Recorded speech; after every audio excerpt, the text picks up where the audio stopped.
Bonjour à toutes et à tous les amis, j'espère que vous allez bien. On se retrouve aujourd'hui pour une toute nouvelle vidéo dans laquelle je vais vous expliquer sans langue de bois et bien simplement mes prévisions, mes scénarios pour l'année 2023. Ce à quoi je m'attends pour le marché de la crypto, mais pour l'ensemble des marchés financiers. Donc ça va être une vidéo très intéressante. N'hésitez pas à me dire dans les commentaires, vous, quel est votre scénario pour 2023? Qu'est-ce que vous prévoyez? Quelles sont vos prévisions?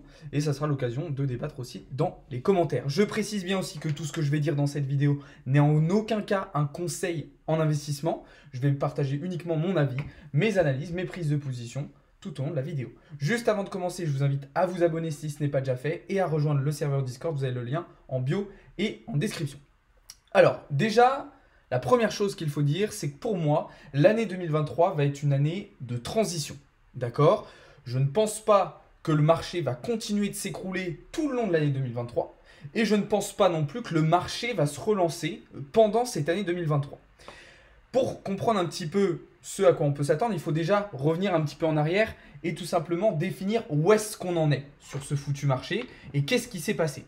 D'accord? On a eu un ATH fin 2021, donc il y a un peu plus d'un an désormais, à 69 000 $. Et aujourd'hui, on est juste en dessous des 17 000 $. D'accord? Donc on a retracé quand même une bonne partie de cette impulsion haussière. D'accord? Donc là, si j'utilise Fibonacci, on voit qu'on est revenu quasiment sur un retracement d'environ 50%. D'accord? Maintenant, ce qu'il faut dire, c'est est-ce qu'on a touché un bottom ou est-ce que le marché va venir plus bas, vraiment chercher un nouveau plus bas historique avant potentiellement de se relancer? Selon moi, oui. Alors, il y a une grosse majorité du consensus qui tend vers une analyse un petit peu simpliste, selon moi, qui est de dire, ok, bah, on va descendre tout simplement vers les 8-9 000 $, plus vulgairement vers les 10 000 $, et puis bon, après ça, ça y est, on va pouvoir repartir vers le haut, tout va bien se passer. C'est absolument pas mon scénario. Et en plus, il faut noter quand même que c'est un petit peu le scénario privilégié, tout le monde s'accorde là-dessus, sauf que vous le savez, c'est très très rare que le scénario que tout le monde prévoit se réalise et se déploie. Ok? Donc je vais vous expliquer dans cette vidéo, vous allez voir que moi, je tends vers un scénario un petit peu différent. Alors, j'ai parlé des 10 000 $, mais il y a aussi beaucoup de personnes qui disent qu'on s'arrêtera sur le prochain support évident, qui est celui des 12 000 $. Donc, dans cette zone, enfin plutôt 14 000 $, excusez-moi, qui tout simplement correspond au précédent support vraiment important, au prochain support technique vraiment solide qu'on a sur Bitcoin. Alors, moi, je ne suis pas exactement de cet avis. Je vais vous montrer que je vois les choses un petit peu différemment, d'accord? Et comme je vous le disais, pour moi, 2023 marquera une année transitoire, sur plusieurs points de vue, mais déjà d'un point de vue technique. Moi, je suis plutôt d'un avis que effectivement, on viendrait chercher cette zone, mais peut-être qu'on viendrait chercher plus bas, d'accord? Donc peut-être en direction des 9 000 $. Sauf que je ne vois absolument pas le marché repartir vers le haut de cette manière, aussi forte et aussi, entre guillemets, simple. Non. Je vois plutôt le marché, donc je vais le faire d'une autre couleur, mais effectivement venir chercher plus bas, mais plutôt venir faire une sorte de range pendant un moment, avant, à partir de 2024, probablement repartir vers le haut. Mais sachant que pour moi, il y aura un souci ici, je vais y venir juste après, qui se situera au niveau des 30 000 $. D'accord? Donc là, je vais vous mettre mon scénario à moi plutôt en jaune, et vous avez le scénario un petit peu simpliste que tout le monde présente en ce moment, que vous avez ici en blanc. Alors pourquoi je vous dis ça, et pourquoi je pense que l'année 2023 ça sera une année un petit peu de range, où on n'aura pas forcément une relance du marché? Parce que déjà le contexte n'est pas adéquat, le contexte n'est pas favorable à une relance de marché.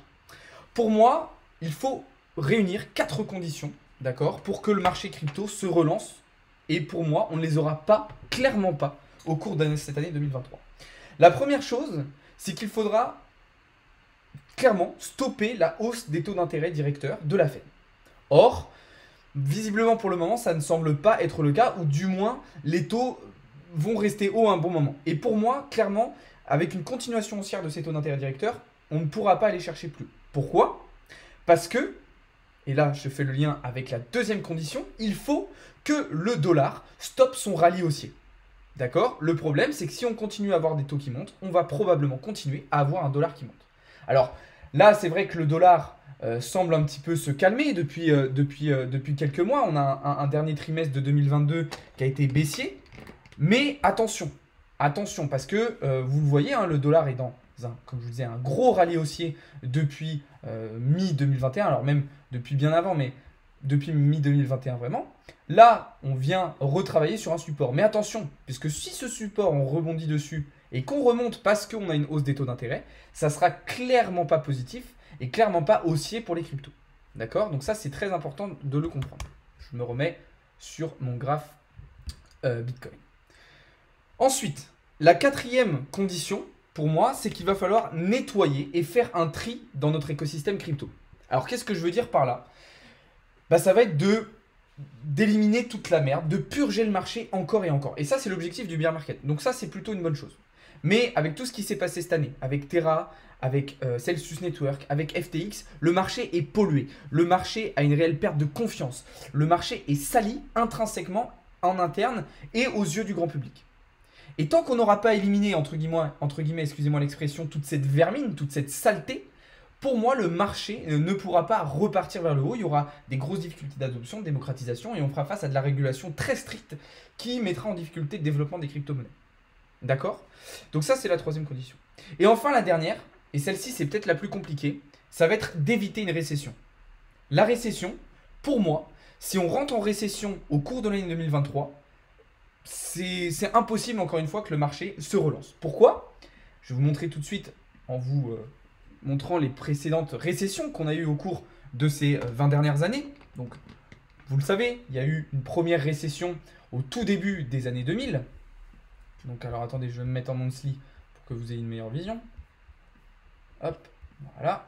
On a eu une première récession, du coup, au début des années 2000.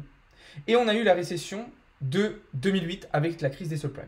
Je ne vais pas parler de la crise sanitaire puisque pour moi c'est pas vraiment une récession et c'est une récession plutôt manipulée dans le sens où elle a été créée. Si on considère qu'on va avoir une récession au cours de cette année 2023, le marché des actions aujourd'hui est ici ou ici. Donc je vais vous identifier ces deux zones.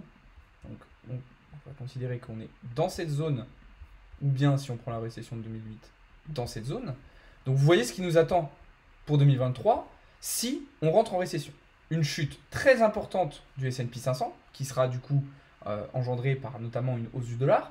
Et donc un S&P 500 qui reviendra probablement sur ces niveaux de la crise sanitaire. D'accord? Vous voyez qu'ici on a une zone importante au niveau des 2100 $, environ 2050, 2100 $. Et évidemment, si on a un S&P 500 qui chute de cette manière, on aura probablement l'ensemble des marchés financiers, donc boursiers, matières premières, Bitcoin, enfin crypto-monnaies, toutes les autres classes d'actifs risqués qui baisseront aussi, ainsi que les devises comme l'euro, la livre sterling ou encore le dollar canadien. Donc ça déjà, ces 4 conditions vont être pour moi très compliquées à réunir au cours de cette année 2023. La seule hypothèse et la seule possibilité, pardon, qui pourrait peut-être nous laisser penser que Bitcoin pourrait comment dire, se relancer au cours de cette année 2023, c'est si en fait il prend un élan et il devient un petit peu indépendant, d'accord? Ou il prend un rôle de valeur refuge. Ça, pour moi, ça aurait été légitime et l'argument aurait été clairement recevable si on n'avait pas eu tout ce qu'il y a eu cette année avec FTX, Terra, etc. etc. C'est vrai que avec un contexte de marché interne plus favorable, on aurait pu imaginer peut-être que dans un contexte de récession, le Bitcoin et les crypto-monnaies, mais surtout Bitcoin, fassent office de valeur refuge, de réserve de valeur. Maintenant, je vois vraiment mal ce scénario se réaliser, étant donné encore une fois tout ce qui s'est passé cette année. Mais on peut garder ça à l'esprit, on peut garder et essayer d'avoir un petit peu d'espoir. Par contre, l'année 2023 va tout de même être importante. Pourquoi? Parce que comme vous le savez, en 2024, au printemps 2024, au mois d'avril précisément, on va avoir le prochain halving du Bitcoin. Qu'est-ce que c'est le halving? C'est la division par 2 de la prime de récompense des mineurs. Et on le sait historiquement, le halving a toujours, entre guillemets, été l'élément déclencheur, même si ce n'est pas exactement le terme exact, du bull run, des vrais bull run. Et ça, on peut le vérifier très très facilement sur le graphe. Si on regarde à chaque fois qu'on a eu des halvings, le marché à enclencher des bull runs. D'accord? Ça a été le cas en 2020, ça a été le cas en 2019 et ça avait été le cas en 2017. D'accord? Donc ça peut être intéressant. Puisque ça veut dire que potentiellement, quand on arrivera ici, au mois de mars, avril 2024, le marché pourrait commencer à faire quelque chose d'intéressant. Mais du coup, cette année 2023, ça va être une année de transition, comme je vous le disais au début de la vidéo, mais une année aussi de construction. Puisque c'est pendant cette année qu'on va construire et mettre en place les racines du prochain bull run. D'accord? Donc, ça va être compliqué à identifier, ça va pas forcément être facile de le comprendre, de le maîtriser, mais il faut bien comprendre que c'est pendant cette année 2023 qu'on va mettre en place, qu'on va enraciner le prochain bull run et préparer la suite.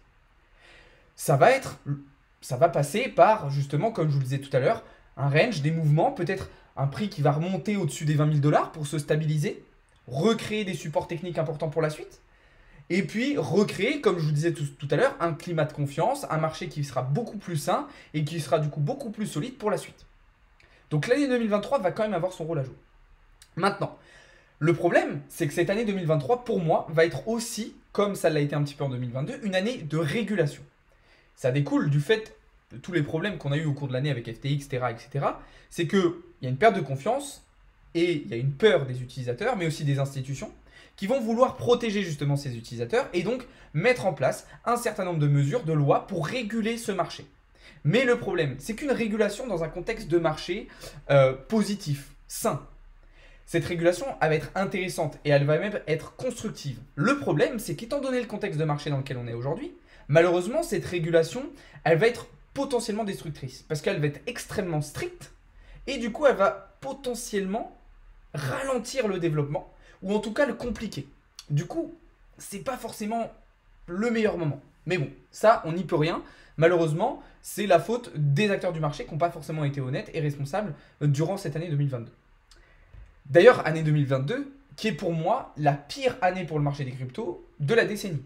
D'accord? On n'a pour moi jamais eu une année en crypto aussi compliquée en termes de prix, mais aussi en termes d'écosystème, que cette année 2022. Alors oui, il y a eu du positif, hein, bien sûr, il ne faut pas du tout l'enlever et il ne faut pas être pessimiste en voyant que ce qui n'a pas marché. Mais c'est vrai que c'est le pire. Alors pourquoi? Parce que c'est la première fois qu'on a eu 4 trimestres consécutifs baissiers avec des très mauvaises performances. C'était jamais arrivé. C'est-à-dire que même dans les précédentes années de bear market, on avait toujours eu au moins un trimestre sur 4 où il y avait des performances un peu plus intéressantes. Là, on est vraiment sur 4 trimestres consécutifs sur Bitcoin baissiers. Ce qui en fait donc l'année la plus terrible, si je puis dire, en crypto sur la dernière décennie. Enfin, du coup, logique. Donc ça, c'est important de le noter. Alors, ça ne veut pas dire non plus que parce que cette année 2022 a été la pire, que 2023 sera forcément meilleure. Même si je pense que oui, encore une fois, 2023, c'est une année de transition. Ça sera une année de range où on aura des mouvements, certes, mais dans une zone bien précise. Maintenant, la chose aussi qui va être importante à dire, c'est ces fameux 30 000 $ dont je vous parlais tout à l'heure. Pour moi, ces fameux 30 000 $ constituent la résistance la plus importante et la plus compliquée à passer, qui sera à passer dans les années à venir, enfin dans les mois à venir, peut-être les années. Cette résistance des 30 000 $, c'était vraiment un endroit où on avait une quantité de liquidité absolument phénoménale. C'était, et c'est probablement, le support technique weekly le plus solide sur Bitcoin, à part celui des 14 000 $. Et le problème, c'est qu'aujourd'hui, ces 30 000 $, ils ont une symbolique très importante, puisque lorsqu'on est venu taper dessus, on considérait que voilà, c'était notre dernier support, c'était la chose à ne pas casser et qu'il fallait rebondir dessus. On n'a pas réussi et on l'a même cassé avec une certaine facilité, j'ai envie de dire, ce support des 30 000 $, une facilité déconcertante et même un petit peu flippante. Donc, réellement, cette zone des 30 000 $ sera extrêmement compliquée à passer. Alors peut-être qu'on viendra buter d'autres fois avant. Peut-être qu'on viendra la travailler et tant qu'on tentera durant cette année 2023. C'est pas ce que je privilégie, mais pourquoi pas. Moi, ce que je privilégie plutôt, c'est un retour au-dessus des 20 000 $, peut-être passager, peut-être continu, d'accord? Là, je vous ai fait effectivement des gros mouvements, mais peut-être qu'on aura une stabilisation qui se fera un petit peu plus de cette manière, d'accord? Avant de repartir plus haut. Mais dans tous les cas, ces 30 000 $ seront évidemment la zone à surveiller. Alors, quand est-ce qu'on les passera? Comment on les passera? Ça, c'est compliqué de le dire. Encore une fois, la date à surveiller sera avril 2024. D'accord? Alors là, je vais vous faire la date. Là, ici. Ça sera cette zone-là, ce moment-là, qui sera identifié. Alors, le marché ne se lance pas forcément immédiatement une fois que le halving est réalisé. C'est-à-dire que des fois, on va galérer un petit peu pendant quelques semaines, quelques mois, peut-être un petit peu de cette manière, avant vraiment d'aller chercher plus haut. D'accord? On va pas forcément... Merde. On va pas forcément tout de suite, une fois que le halving est passé, boum, décoller et puis partir. Non. Peut-être qu'on va prendre le temps de se stabiliser tranquillement, passer les résistances les unes après les autres, tranquillement, voilà, repasser au-dessus des 30, puis des 40, puis des 50, avant vraiment de venir chercher une cassure de structure qui sera ici, du coup plutôt ici, au niveau des 65 000 $, et là qui permettra de venir chercher un nouvel ATH. D'accord? Mais ça, voilà, c'est pour plus tard. Donc, là où on peut imaginer potentiellement une vraie relance du bull run, ça sera à partir de la deuxième partie de l'année 2024, avec probablement un nouvel ATH qui se fera seulement à partir de 2025. Évidemment, ça dépendra aussi du contexte du marché, ça dépendra aussi de la macroéconomie qui sera à surveiller, ça va dépendre aussi du contexte géopolitique. On sait qu'il y a toujours cette situation très très compliquée entre la Russie, l'Ukraine, l'Union européenne et les États-Unis, qui sont évidemment des choses importantes à retenir. Donc tous ces éléments sont très importants. Maintenant, cette année 2023, et je vais terminer par ça, sera évidemment quand même une année où il y aura des opportunités. Je pense que malgré le fait que Bitcoin sera relativement calme sur l'année 2023, on va avoir beaucoup d'opportunités sur les actes. Et je pense que d'ailleurs, ça sera un petit peu le mot d'ordre de cette année. C'est-à-dire que on le voit déjà un petit peu en ce moment, on va avoir un marché qui va être de plus en plus hétérogène, avec certains alts qui vont faire des performances très impulsives sur des laps de temps très très rapides au cours de l'année 2023. Ça sera chacun leur tour. Donc il y a eu le cas de Solana par exemple l'autre fois. Je pense que chacun leur tour, certaines cryptos, certains alts vont performer de manière indépendante et hétérogène tout au long de l'année 2023, même si on a un Bitcoin qui est plutôt calme. Même chose pour Ethereum. D'accord? Donc ça, c'est vraiment mon scénario. Maintenant, c'est très compliqué de faire des hypothèses très précises parce qu'il y a beaucoup de données, il y a beaucoup de data. J'aurais pu dire plein d'autres choses, j'aurais pu vous parler plein d'autres choses très importantes à dire, mais c'est en tout cas ce que je privilégie. Encore une fois, ce n'est pas un conseil en investissement. Encore une fois, je n'ai pas la science infuse. Encore une fois, il peut se passer tout et n'importe quoi au cours de cette année 2023. Comme je vous disais, peut-être que Bitcoin va devenir une valeur refuge. On ne sait pas. Mais en tout cas, ce que je vous ai dit durant ces 20 dernières minutes correspond à ce à quoi je m'attends le plus au cours de cette année. Voilà les amis, on arrive au terme de cette vidéo. Pour ceux qui sont sur le live, ne bougez pas. Je vais rester en live avec vous pour répondre à toutes les questions que vous m'avez posées. Pour ceux qui ont regardé la vidéo YouTube, merci beaucoup. N'hésitez pas à vous abonner et dites-moi un petit peu vos scénarios, vos prévisions dans les commentaires. Sur ce, bonne soirée à tous les amis. C'était Alex de Crypto Learning.